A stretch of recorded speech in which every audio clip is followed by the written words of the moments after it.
Hey, this is Heidi Dawson. If you love all things health and wellness and style of any kind, hang out here with me each week. I'm obsessed with never-ending improvement, and it's all in an effort to help each one of us live a wildly successful lifestyle. Subscribe today so you don't miss a thing.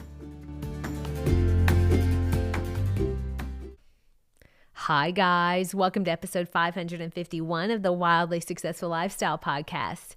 I'm so happy to be with you. I hope that you are living life to the fullest. I hope that you're finding adventure wherever you are. Eric, my husband, and I have been in so much adventure lately, intentionally. If you've been listening for a while, then you may remember the glamping experience that I shared in episode 501. We loved the overall adventure, but something terrifying happened in the middle of the night. And so we had to ask ourselves, if you want to know what it was, go back and listen to episode 501 because it was very interesting and craziest thing I've ever been in. But anyway, we had to ask ourselves, do we swear off glamping forever or do we get back out there and try it again? Well, we were determined to get back on the glamping horse, even though that terrifying event was still kind of fresh in our mind. We did not let it hold us back. So the only question left was, which glamping location were we going to do next? So we decided on a hiking adventure to Moab, Utah. Eric has had Moab on his bucket list for a long time, and I love anything that has to do with nature, so Moab was exactly what we needed, and it also had an under canvas location, so it was a magical place. I mean, these red rock cliffs, and at night, the starry skies, I mean, it was so just beautiful, and stars as far as you could see, and it was also just this adventurous vibe that made us feel so alive. We hiked Arches National Park and we mountain biked to Dead Horse Point in Canyonlands Park. We went canyoneering at Morning Glory Arch where we rappelled off a 120-foot cliff and then another 100-foot cliff. It was really exhilarating and we loved every minute of it. And yes, we stayed again in the glamping tents. We had to prove to ourselves that one bad moment does not mean that the entire experience was awful. I mean, these tents were they're just the perfect combination of rustic and luxury. You have hot showers, you've got big plush cozy beds and views that totally just make you forget that the outside world exists. And I am also happy to report that we had no terrifying moments this time. Well, except the one morning where we accidentally walked into someone else's tent by mistake thinking it was ours. I don't think anyone was in there, thank goodness, but we really didn't get a chance to find out because I was the first one in and I quickly backed out and I was whispering loudly to Eric. I was like, wrong tent, wrong tent. I mean, we were out of there so fast. I don't think there was anybody in there, or they would have certainly been scared because it's wide open. Not a lot of places to hide in a tent. That wasn't really scary. It was just a little embarrassing. So overall, our redo was a smashing success in my opinion.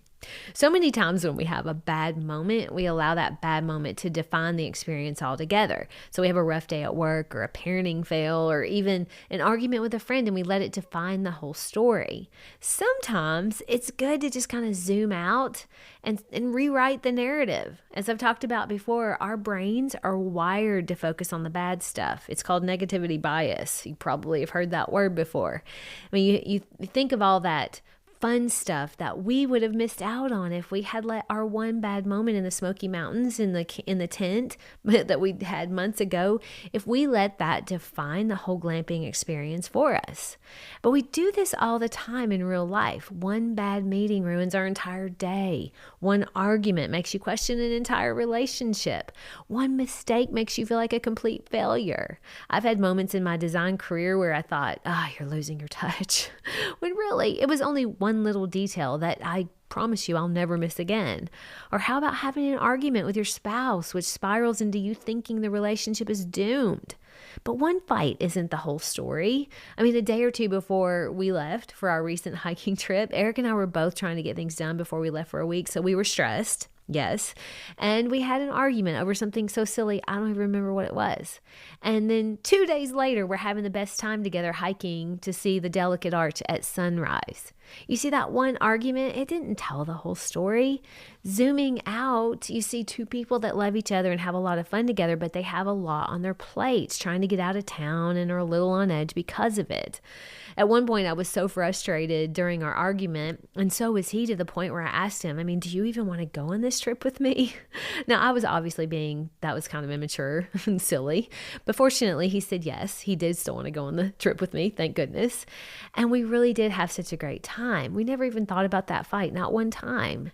See, zooming out and looking at the big picture, it's such a good idea. I mean, with the glamping, the terrifying moment we had in the middle of the night that I talked about in episode 501, had we only focused on that, we would have disregarded the beautiful fires we had at night or the crazy straight up mountain hike we took with beautiful views and waterfalls. It would have had us going to do our regular safe beach trip instead of trying out another glamping location. I mean, we can use that zooming out technique for our day-to-day as well, though. When a bad moment happens, just step back and put it in context. Ask yourself, is this one moment the whole story, or is it just a blip? It's good to check in and see if this one moment matters in the big picture. Because here's the deal. Life is going to throw bad moments at you. A rough day at work, a parenting mishap, a fight with your partner, or even a straight up embarrassing mistake like walking into the wrong tent. But these moments, they aren't the whole story. They're just a moment in time. And you get to decide how the story goes from there. Is it going to stop you or motivate you to keep going, or maybe even help you to be better? After Eric and I had the argument, we both agreed that we can be pretty stubborn and that one of us really needs to call us both out when we're being stubborn and staying mad too long. When we know we're going to get over it, why waste all that time being mad? See, that's something that we can do better. My challenge to you is this.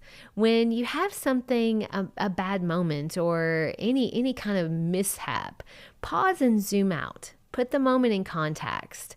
Does it tell the whole story, or is it a small part of a bigger picture? More than likely, it's a small moment in a bigger picture. So what could it be teaching you? What could it be showing you? What good could possibly come from it? And finally, decide how you want the story to continue. Will this one bad moment stop you, or is it going to push you to keep going, maybe to try again, or maybe even to do better in a way? You're having a bad moment, you're not having a bad life.